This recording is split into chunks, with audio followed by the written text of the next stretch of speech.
केवी online प्रवेश कक्षा 1 में पंजीकरण के स्पोकन ट्यूटोरियल में आपका स्वागत है। पोर्टल का उपयोग करके ऑनलाइन आवेदन प्रक्रिया में 2 आवश्यक चरण हैं। पोर्टल पर पंजीकरण करना और आवेदन पत्र भरना और जमा करना। इस वीडियो में हम पोर्टल पर पंजीकरण के पहले चरण के बारे में बताएंगे। यहाँ मैंने KV online admission portal web page खोला है। कृपया ध्यान दें, यह पोर्टल विशेष रूप से पूरे भारत में केंद्रीय विद्यालयों में कक्षा 1 में प्रवेश के लिए आवेदन करने के लिए है। पेज के शीर्ष पर हमारे पास home, help desk, FAQs, register, login links हैं। फिर हमारे पास instructions, proforma documents samples, print application, check application status है। दाएं पैनल पर हमारे पास इम्पोर्टेंट लिंक्स सेक्शन है। आवेदन करने के लिए मोबाइल ऐप डाउनलोड करने का लिंक भी यहाँ उपलब्ध है। यदि आप पहली बार इस पोर्टल का उपयोग कर रहे हैं तो पंजीकरण पेज पर जाने के 2 तरीके हैं। आप पेज के निचले भाग पर स्थित न्यू रजिस्ट्रेशन बटन पर क्लिक कर सकते हैं या पेज के ऊपरी दाएं कोने में रजिस्टर लिंक पर क्लिक करें। पेज को नीचे स्क्रॉल करें। पेज के नीचे न्यू रजिस्ट्रेशन बटन पर क्लिक करते हैं। एक नया पेज खुलता है। Back to instructions page button पर क्लिक करें। निर्देशों के साथ पेज खुलता है। निर्देश हिंदी में भी उपलब्ध हैं। हिंदी टैब पर क्लिक करें। इंग्लिश टैब पर क्लिक करें। इंग्लिश पेज के निर्देशों पर वापस जाएं। इस पेज पर पढ़ने की आसानी के लिए निर्देश विभिन्न वर्गों में दिए गए हैं। पंजीकरण शुरू करने और फॉर्म भरने से पहले कृपया निम्नलिखित तैयार रखें। कृपया पंजीकरण के लिए आगे बढ़ने से पहले सभी सेक्शंस पर जाएं। कृपया फॉर्म भरते समय इन सेक्शंस में दिए गए विशिष्ट निर्देशों को संदर्भित करें। सभी निर्देशों को पढ़ने के बाद पेज को नीचे स्क्रॉल करें। डिक्लेरेशन चेक बॉक्स पर क्लिक करें। पंजीकरण पेज पर आने के लिए प्रोसीड बटन पर क्लिक करें। डिफ़ॉल्ट रूप से पेज न्यू रजिस्ट्रेशन फॉर्म के साथ खुलता है। सभी आवेदकों के लिए ऑनलाइन पंजीकरण करना अनिवार्य है। कृपया आवेदन केवल इंग्लिश में भरें। प्रदर्शन के लिए मैंने यहाँ पंजीकरण फॉर्म भरा है। कृपया लाल रंग से तारांकित सभी अनिवार्य फील्ड भरें। बच्चे का पहला, मध्य और अंतिम नाम जन्म प्रमाण पत्र या अन्य स्वीकार्य दस्तावेज के अनुसार प्रविष्ट करें। Is the child differently abled के लिए यदि लागू हो तो यस का चयन करें, अन्यथा नो का चयन करें। यदि आप यस का चयन करते हैं तो कृपया registration sign up first time user के तहत निर्देशों का पालन करें। जन्म प्रमाण पत्र में प्रदर्शित जन्म तिथि भरें। कृपया निर्देश पेज में दी गई आयु सीमा के बारे में निर्देशों को पढ़ें। कृपया ध्यान दें, यहाँ दर्ज की गई जानकारी सबमिट करने के बाद संशोधित नहीं की जा सकती। क्या प्रवेश पाने वाला बच्चा KVS कर्मचारी का बच्चा या पोता है? यह भाग अनिवार्य है। साइन अप के बाद इस जानकारी को संशोधित नहीं किया जा सकता है। ड्रॉप डाउन मेन्यू से एक उपयुक्त ऑप्शन का चयन करें। सही ईमेल प्रविष्ट करें। भारतीय सिम कार्ड के साथ एक मान्य मोबाइल नंबर प्रविष्ट करें। कृपया अपना स्वयं का मोबाइल नंबर दें। आपको दृढ़ता से सलाह दी जाती है कि मित्रों, रिश्तेदारों और साइबर कैफे मालिकों जैसे दूसरों के मोबाइल नंबर प्रदान न करें। इस मोबाइल नंबर का उपयोग जानकारी भेजने और SMS द्वारा OTP के लिए किया जाएगा। ऊपर दिखाए गए कैप्चा कोड को टाइप करें। इस फील्ड में अक्षर संवेदनशील होते हैं। कृपया प्रविष्ट की गई जानकारी की जांच करें। सुनिश्चित करें कि सभी अनिवार्य फील्ड भरे हुए हैं।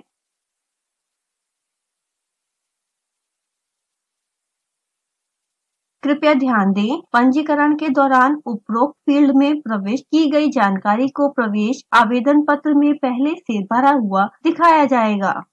प्रवेश आवेदन पत्र भरते समय इस जानकारी को संशोधित नहीं किया जा सकता है, इसलिए माता पिता को सलाह दी जाती है कि वे इन सूचनाओं को सावधानी पूर्वक प्रविष्ट करें। यदि फॉर्म को फिर से भरना चाहते हैं तो एक रीसेट बटन भी है। कृपया सुनिश्चित करें कि आपका पंजीकृत मोबाइल नंबर ठीक से काम कर रहा है ताकि उसमें SMS द्वारा भेजा जाने वाला OTP प्राप्त हो सके। रजिस्टर बटन पर क्लिक करें। OTP पेज खोलने की पुष्टि करें। आपको एक OTP नंबर वाला SMS मिलेगा। ये OTP केवल 15 मिनट के लिए मान्य है। एक बार जब आपके पास OTP नंबर तैयार हो जाएगा तो इस पेज पर सही OTP नंबर प्रविष्ट करें। कैप्चा कोड टाइप करें। रजिस्टर बटन पर क्लिक करके 1 मिनट बाद रीसेंड OTP बटन सक्षम हो जाएगा। यदि आपको रजिस्टर बटन पर क्लिक करने के 5 मिनट के भीतर अपने मोबाइल नंबर पर SMS द्वारा OTP प्राप्त नहीं होता है तो रीसेंड OTP बटन पर क्लिक करें। रीसेंड OTP बटन को एक बार में क्लिक किया जा सकता है और इसे क्लिक करने के बाद ये गायब हो जाएगा। वेरीफाई बटन पर क्लिक करें। यूनिक लॉगिन कोड के साथ स्वीकार्य पेज दिखाई देगा। कृपया लॉगिन कोड को सावधानी पूर्वक सेव करें और इसे दूसरों के साथ साझा न करें। इस लॉगिन कोड की जरूरत प्रवेश आवेदन पोर्टल में प्रवेश करने और अपना प्रवेश आवेदन पत्र जमा करने के लिए है। लॉगिन कोड भी पंजीकृत ईमेल पते और SMS द्वारा पंजीकृत मोबाइल नंबर पर भेजा जाएगा। आपको लॉगिन कोड वाले स्वीकार्य पेज को सेव करने और प्रिंट करने की दृढ़ता से सलाह दी जाती है। इस पेज पर लॉगिन कोड, जन्मतिथि और मोबाइल नंबर प्रदर्शित किए बिना आवेदन फॉर्म को लॉगिन करना और जमा करना संभव नहीं है। इस पेज को सेव और प्रिंट करने के लिए पेज के निचले भाग पर प्रिंट बटन पर क्लिक करें। प्रिंट डायलॉग बॉक्स खुलता है। इस पेज को सेव करने के लिए प्रिंट टू फाइल ऑप्शन पर क्लिक करें। फाइल बटन पर क्लिक करें। डायलॉग बॉक्स में नेम फील्ड में अपने पसंद का फाइल नाम टाइप करें। अपने सिस्टम पर सुविधाजनक स्थान पर सेव करें। पेज को सेव करने के लिए सेलेक्ट बटन पर क्लिक करें। पेज को प्रिंट करने के लिए नीचे दाएं कोने में प्रिंट बटन पर क्लिक करें। हमने अब पंजीकरण का पहला चरण पूरा कर लिया है। अब हमें आवेदन पत्र भरने और जमा करने की प्रक्रिया के दूसरे चरण पर आगे बढ़ाना होगा। प्रवेश आवेदन पत्र कैसे भरें और जमा करें, प्रदर्शन के लिए कृपया आवेदन पत्र भरने पर इस वीडियो को देखें। यह video spoken tutorial project IIT Bombay द्वारा बनाया गया है। Spoken tutorial project MHRD Bharat सरकार द्वारा वित्त पोषित है। मैं जया आपसे विदा लेती हूँ। धन्यवाद। केवी ऑनलाइन प्रवेश आवेदन पत्र को भरने पर स्पोकन ट्यूटोरियल में आपका स्वागत है। पोर्टल का उपयोग करके आवेदन प्रक्रिया के 2 चरण हैं। पोर्टल पर पंजीकरण करना, आवेदन पत्र भरना और जमा करना। हमने पहले ही पंजीकरण प्रक्रिया पूरी कर ली है। प्रवेश आवेदन पोर्टल में लॉगिन करने के लिए पोर्टल पर पहले पंजीकरण करना अनिवार्य है। इस वीडियो में हम ऑनलाइन प्रवेश आवेदन पर पत्र भरने और जमा करने का तरीका प्रदर्शित करेंगे। पूर्वापेक्षा हेतु कृपया पिछले video how to register at the KV admission portal को अवश्य देखें। यहाँ मैंने केवी ऑनलाइन प्रवेश पोर्टल वेब पेज खोला है। पेज के ऊपरी दाएं कोने पर लॉगिन बटन पर क्लिक करें। लॉगिन पेज खुलता है। Login code, date of birth, mobile number जैसा कि पंजीकरण के दौरान किया गया है। सही तरीके से कैप्चा कोड प्रविष्ट करें और लॉगिन बटन पर क्लिक करें। प्रवेश आवेदन फॉर्म खुलता है। कृपया इन निर्देशों को पढ़ें। प्रवेश आवेदन फॉर्म को 5 भागों में तैयार किया गया है। Basic information, parent details, choice of schools, upload documents, declaration और सबमिट। क्रमानुसार सभी भागों को भरें। जब तक आप एक सेक्शन पूरा नहीं कर लेते तब तक आप अगले सेक्शन में नहीं जा सकते। अगले सेक्शन में जाने से पहले सभी अनिवार्य जानकारी भरनी होगी।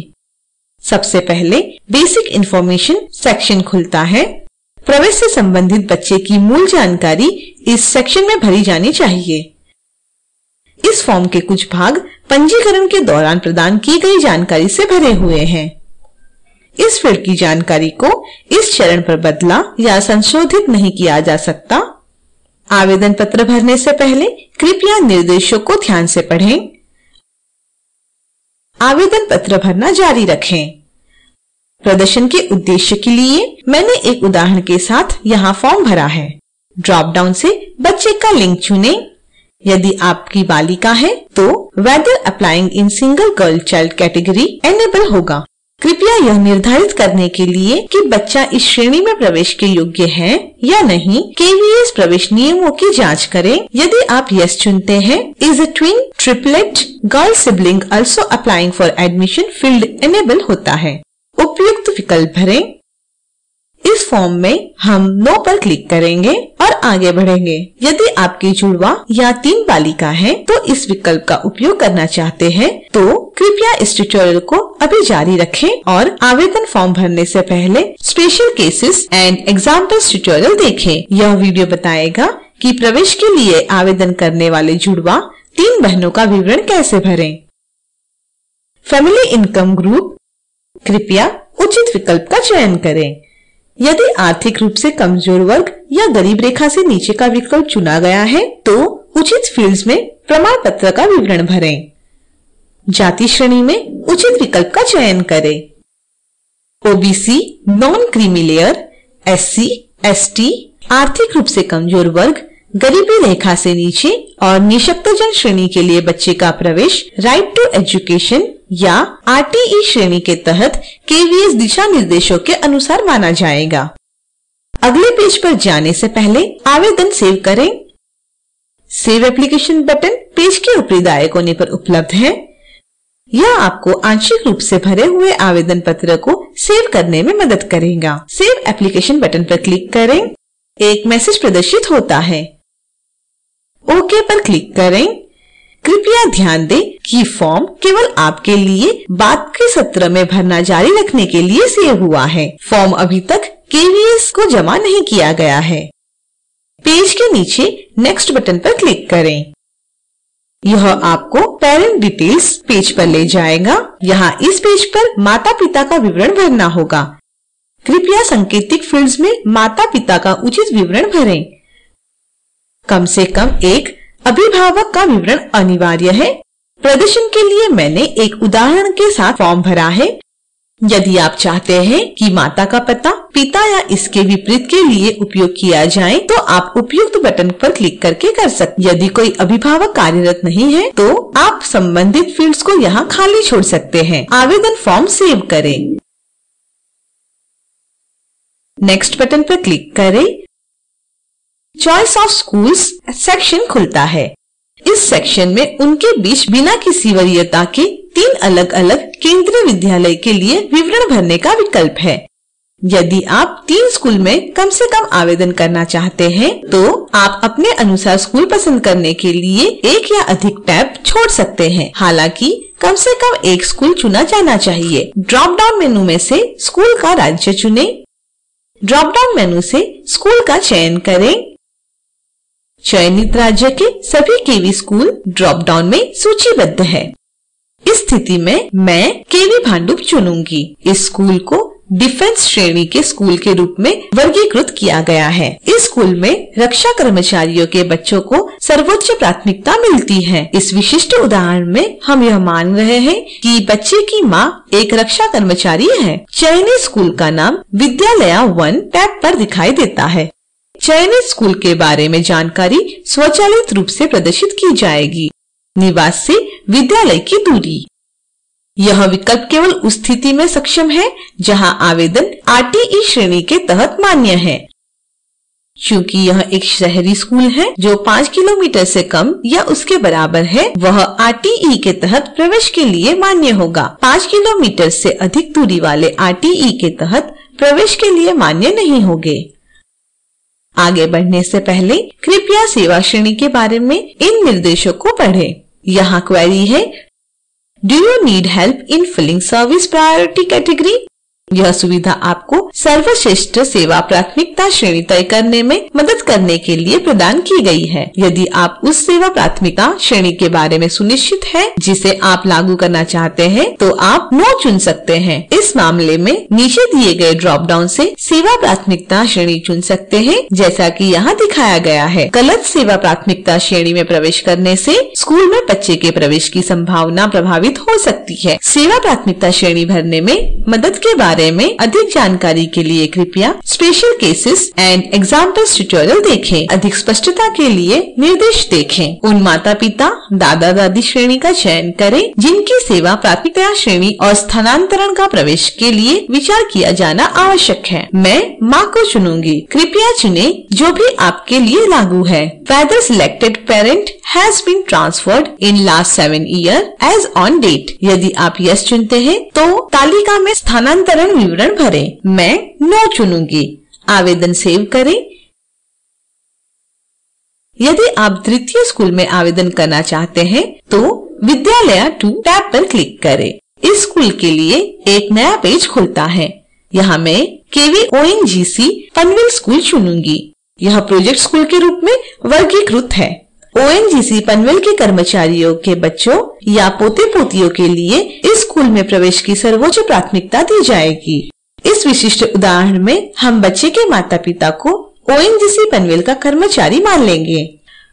इसलिए KVONGC पनवेल के लिए बच्चे के प्रवेश की संभावना बढ़ाने के लिए पिता की सेवा प्राथमिकता श्रेणी को लागू करना अधिक उपयुक्त है। एक ही बच्चे के लिए हम विभिन्न स्कूलों में आवेदन करते समय विभिन्न माता पिता की सेवा प्राथमिकता श्रेणी का चयन कर रहे हैं। यह इस विशिष्ट उदाहरण में प्रत्येक स्कूल में बच्चे के प्रवेश की संभावना अधिकतम करेगा। आपके मामले में स्थिति अलग हो सकती है।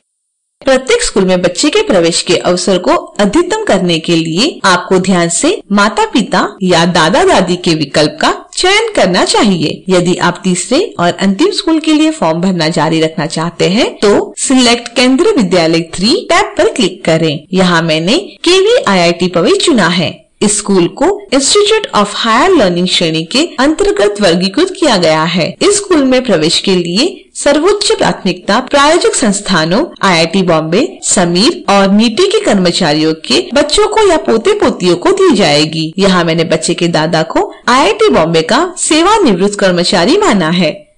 जैसे कि पहले बताया गया है, इस स्कूल में बच्चे के प्रवेश की संभावना बढ़ाने के लिए मैं दादा दादी की सेवा श्रेणी लागू कर रही हूँ। यहाँ दिखाए गए अनुसार सभी अनिवार्य फील्ड को भरें। एक बार जब आप स्कूलों का चयन भर लेंगे, सेव एप्लीकेशन बटन पर क्लिक करें। नेक्स्ट बटन पर क्लिक करें। अपलोड डॉक्यूमेंट्स सेक्शन खुलता है। कृपया इस सेक्शन को भरने से पहले निर्देशों को पढ़ें। बच्चे के जन्म तारीख का प्रमाण पत्र और बच्चे की पासपोर्ट आकार की फोटो, इन 2 दस्तावेजों को अपलोड करने की आवश्यकता है। इन दस्तावेजों के लिए केवल JPEG या PDF फाइल प्रारूप अपलोड किए जा सकते हैं। प्रत्येक फाइल साइज अधिकतम 256 KB हो सकती है। अपने सिस्टम पर निर्धारित प्रारूप में दस्तावेजों को तैयार रखें। ब्राउज बटन पर क्लिक करें। फाइल डायलॉग बॉक्स खुलता है। फाइल के स्थान पर जाएं और फाइल चुनें। ओपन बटन पर क्लिक करें। स्क्रीन के दाईं ओर मौजूद अपलोड बटन पर क्लिक करें। इस प्रकार निर्धारित प्रारूप में बच्चे का पासपोर्ट आकार का फोटो अपलोड करें। पेज नीचे स्क्रॉल करें। प्रवेश के समय स्कूल में जमा किए जाने वाली दस्तावेज यहाँ सूचीबद्ध हैं। ध्यान दें कि आपको प्रत्येक स्कूल में दस्तावेजों के विभिन्न सेट जमा करने पड़ सकते हैं। पेज को सेव करें और नेक्स्ट बटन पर क्लिक करें। डिक्लेरेशन एंड सबमिट पेज खुलता है। नीचे स्क्रॉल करें और सभी घोषणाओं को ध्यान से पढ़ें और सुनिश्चित करें कि आप उन सभी से सहमत हैं। यहाँ दी गई एक झूठी घोषणा जटिलताओं या प्रवेश से इनकार करने का कारण हो सकती है। पेज के निचले भाग में मौजूद डिक्लेरेशन चेकबॉक्स को चेक करें। यहाँ पेज के नीचे 3 बटन्स हैं, सेव टू प्रीव्यू, प्रीव्यू और submit application. Save to preview button enable है, इस पर क्लिक करें। प्रीव्यू बटन एनेबल है, इस पर क्लिक करें। आपके द्वारा भरा गया आवेदन एक नए टैब में खुलता है। यदि आप इस एप्लीकेशन को प्रिंट करना चाहते हैं तो मेन्यू बार में फाइल मेनू पर क्लिक करें, प्रिंट ऑप्शन चुनें। भरे हुए आवेदन फॉर्म को ध्यान से जांचें। यदि आपको कोई ऐसी चीज दिखाई देती है जो गलत भरी गई है तो कृपया फॉर्म में उपयुक्त सेक्शन पर वापस जाएं और जानकारी को सही करें। आवेदन फॉर्म को जमा करने के बाद आप फॉर्म में किसी भी जानकारी को संपादित नहीं कर पाएंगे। ऑनलाइन आवेदन पेज पर वापस जाने के लिए माई एप्लीकेशन टैब पर क्लिक करें। सबमिट एप्लीकेशन बटन पर क्लिक करें। दो बटन्स नो थैंक्स और यस सबमिट के साथ एक पॉपअप बॉक्स खुलता है। यदि आपको अभी भी संदेह है और आवेदन को देखना चाहते हैं तो नो थैंक्स बटन पर क्लिक करें। यदि आप आगे बढ़ना चाहते हैं तो यस सबमिट बटन पर क्लिक करें। वेरीफाई सबमिशन ओटीपी पेज खुलता है। पंजीकरण के समय आपके द्वारा प्रदान किए गए मोबाइल नंबर पर एक ओटीपी भेजा जाएगा। यहाँ ओटीपी प्रविष्ट करें। वेरीफाई ओटीपी बटन पर क्लिक करें। सहमति पेज खुलता है। एप्लीकेशन सबमिशन कोड यहाँ दिया गया है। इस पेज को सेव और प्रिंट करें। यह प्रवेश के लिए ऑनलाइन आवेदन की प्रक्रिया पूरी करता है। आवेदन पत्र की स्थिति की जांच करने के लिए पेज के ऊपरी दाएं कोने पर चेक एप्लीकेशन स्टेटस बटन पर क्लिक करें। एप्लीकेशन स्टेटस यहाँ प्रदर्शित है। अब हमने ऑनलाइन प्रवेश आवेदन फॉर्म भरने और जमा करने की प्रक्रिया पूरी कर ली है। यह video spoken tutorial project IIT Bombay से ज्योति सोलंकी के द्वारा रिकॉर्डिंग किया गया है। Spoken tutorial project MHRD Bharat सरकार द्वारा वित्त पोषित है। हमसे जुड़ने के लिए धन्यवाद।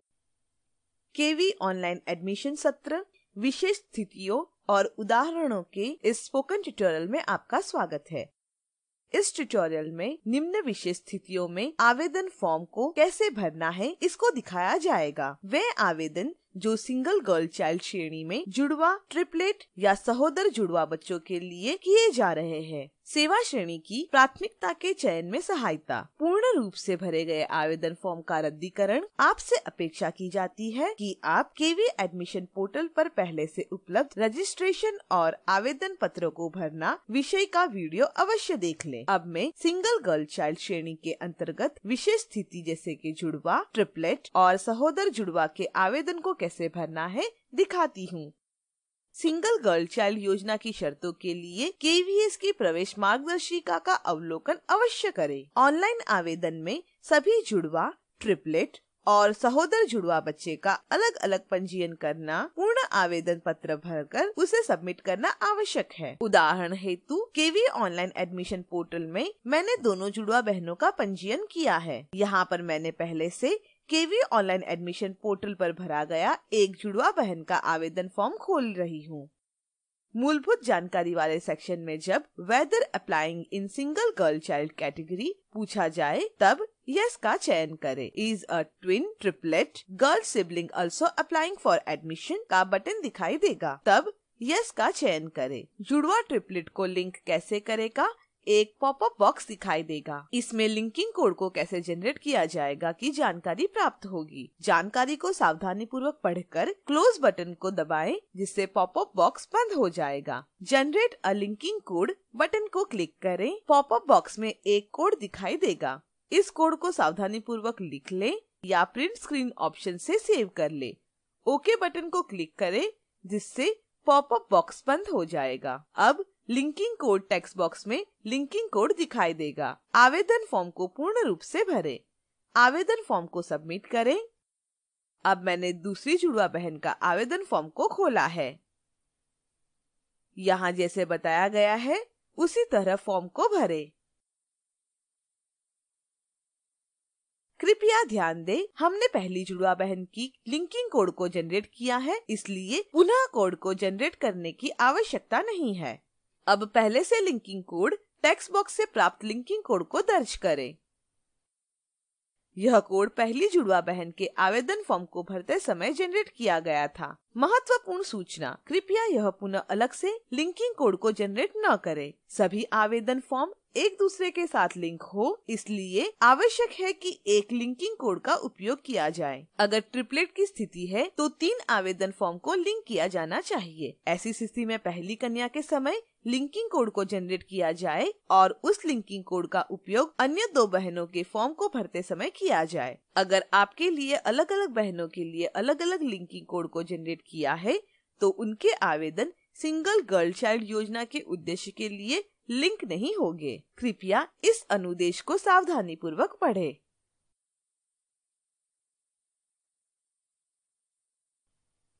आवेदन फॉर्म को पूर्ण रूप से भरें। आवेदन फॉर्म को सबमिट करें। आपके सबमिशन एक्नॉलेजमेंट फॉर्म में एप्लीकेशन सबमिशन कोड के साथ लिंकिंग कोड भी दिखाई देगा। अगर आवेदन सिंगल गर्ल चाइल्ड श्रेणी में किया गया है तो ट्रिपलेट, 4 जुड़वा और सहोदर जुड़वा की दशा में उपरोक्त प्रक्रिया के जैसे ही पंजीकरण करें और आवेदन फॉर्म को भरें। आगे सेवा श्रेणी की प्राथमिकता को कैसे भरा जाएगा को दिखाया गया है।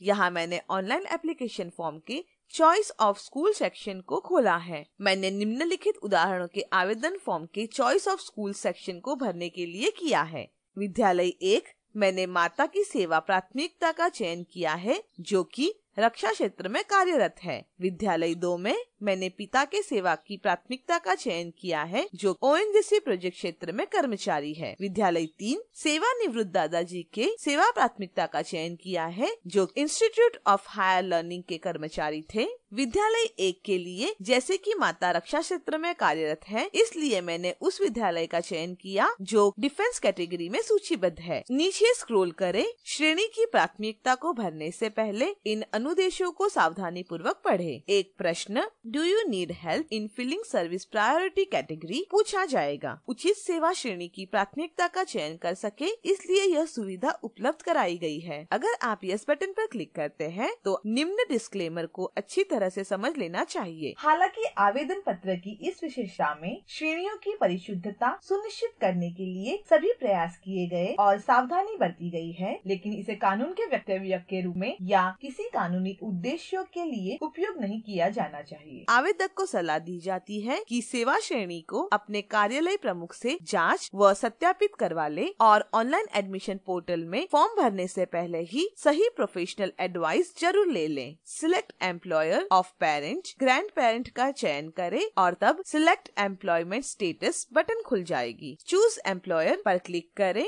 यहाँ पर मैं माता के एम्प्लॉयर का चयन करूंगी। चूज एम्प्लॉयमेंट स्टेटस पर क्लिक करें। आपके संदर्भ में आपके पसंद का उचित विकल्प का चयन करें। संस्थान और एम्प्लॉयमेंट स्टेटस का चयन करने के पश्चात सर्विस प्रायोरिटी कैटेगरी और सब कैटेगरी अपने आप भर जाएगा।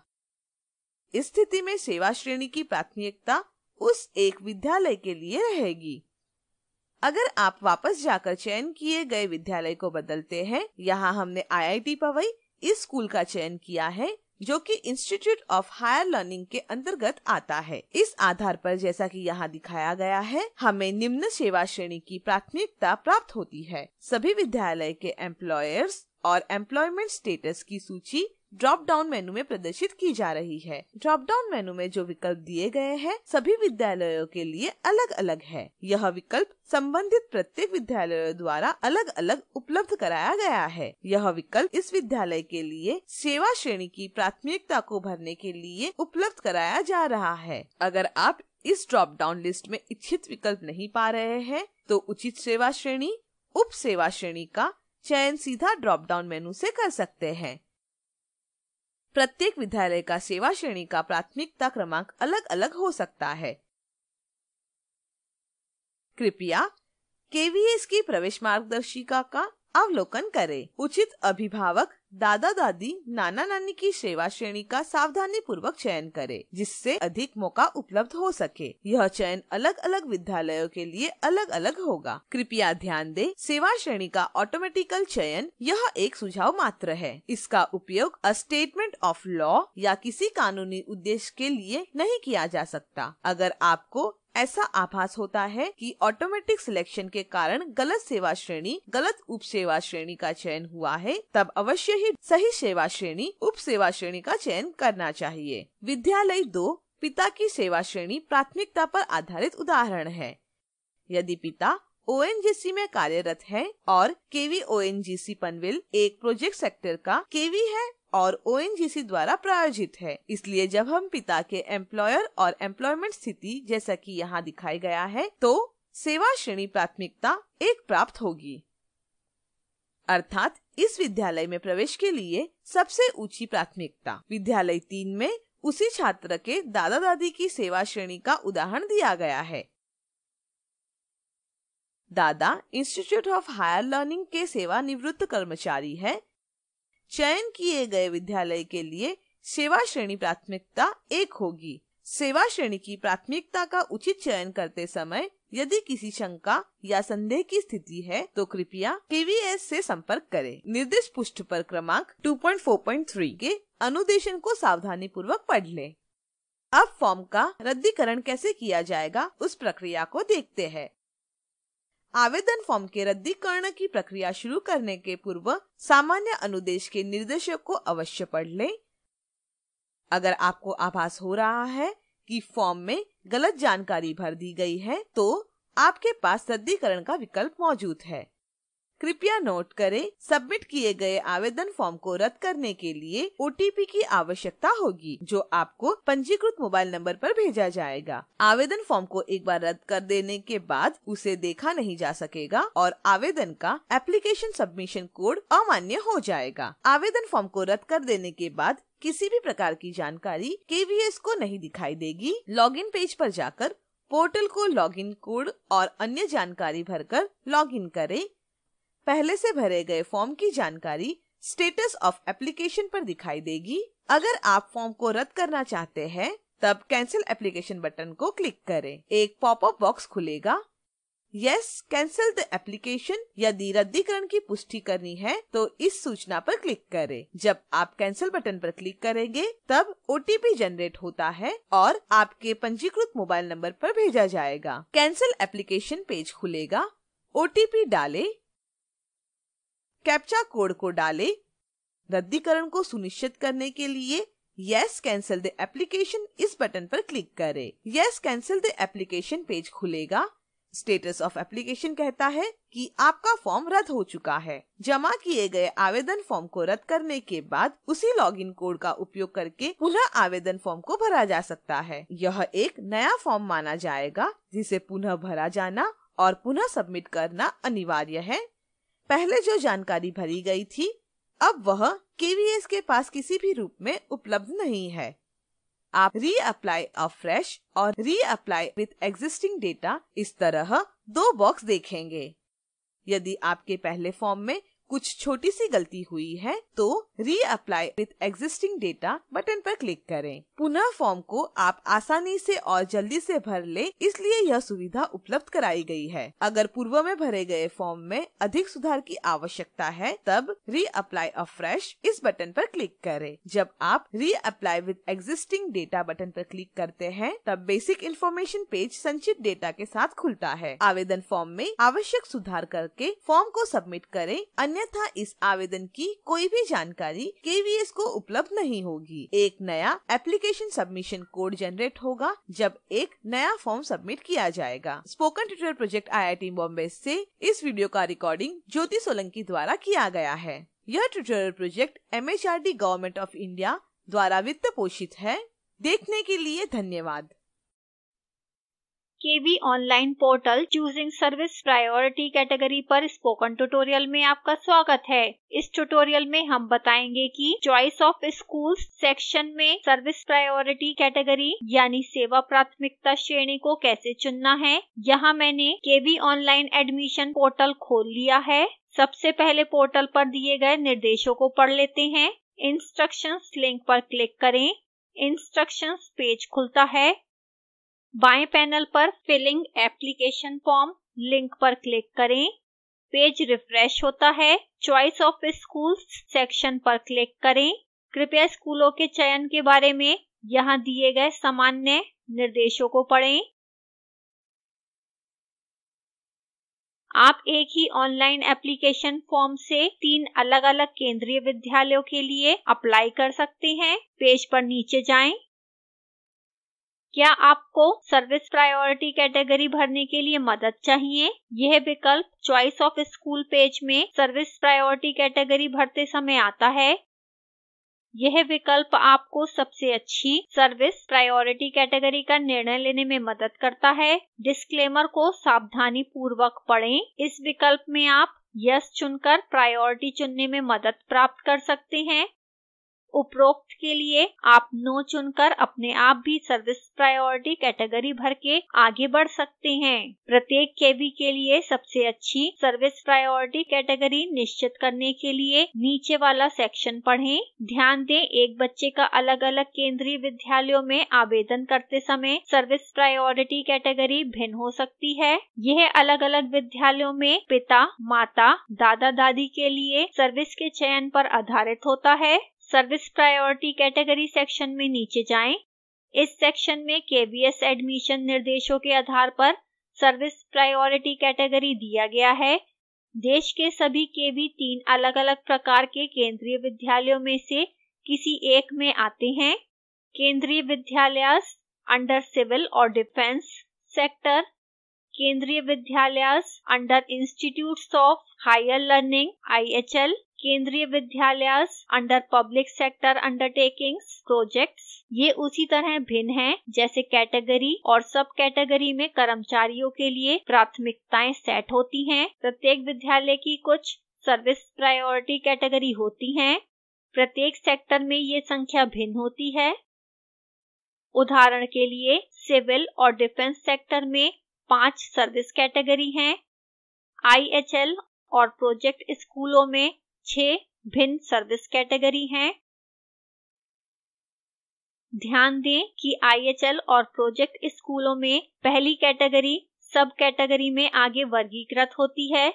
इसमें से प्रत्येक कैटेगरी कर्मचारी का वर्णन करती है जो एक विशेष कैटेगरी में आते हैं। सिविल और डिफेंस सेक्टर में केवी के लिए प्रायोरिटी भिन्न प्रकार है। पहली प्रायोरिटी केंद्रीय सरकार में कार्यरत और भूतपूर्व कार्यरत कर्मचारियों के बच्चों के लिए दी गई है।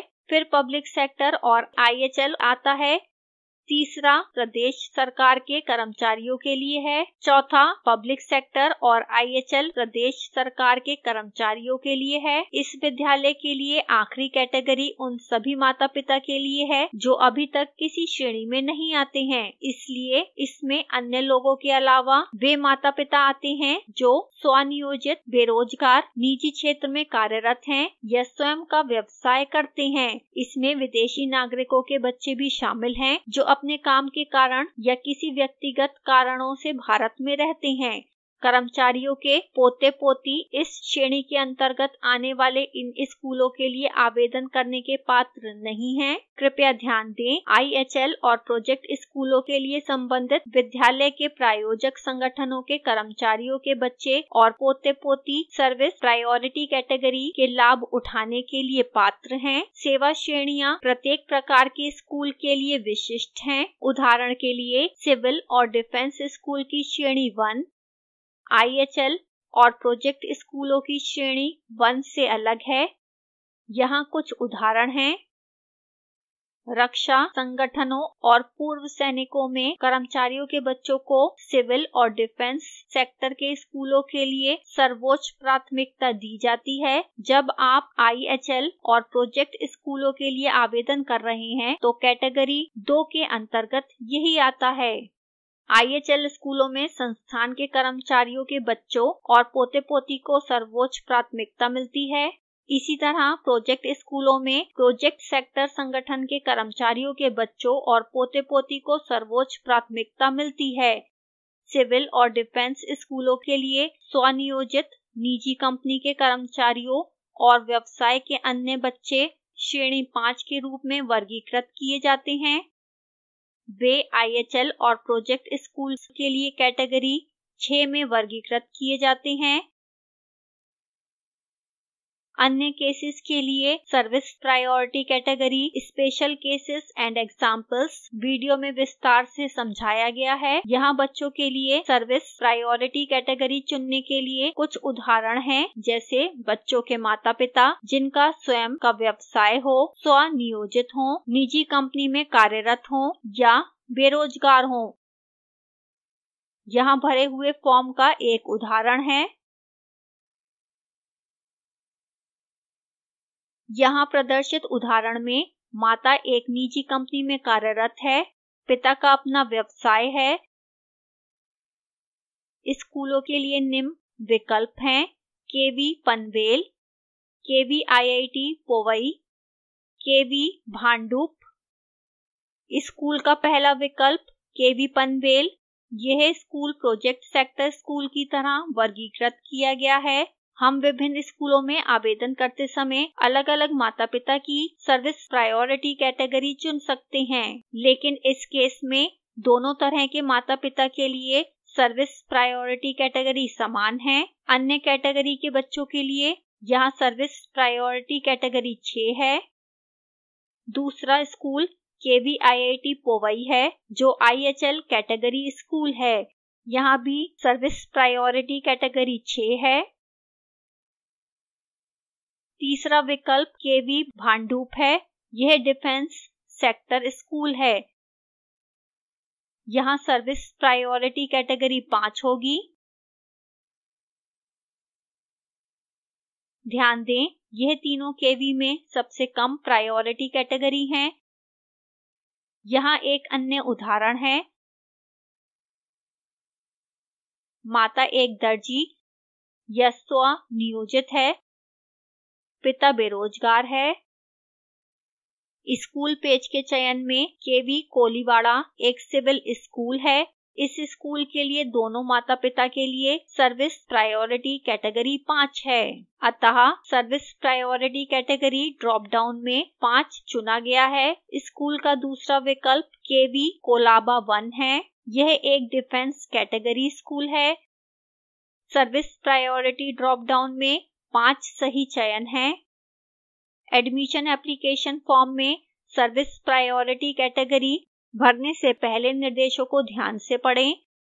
यदि आप एक गलत प्रायोरिटी चुनते हैं तो यह आपके बच्चे के केवी में प्रवेश की संभावनाओं को प्रभावित कर सकता है। एडमिशन एप्लीकेशन फॉर्म कैसे भरें, इस पर विवरण निम्नलिखित वीडियो में दिया गया है। Spoken tutorial project MHRD Bharat सरकार द्वारा वित्त पोषित है। Spoken tutorial project IIT Bombay से मैं जया आपसे विदा लेती हूं। वीडियो देखने के लिए धन्यवाद।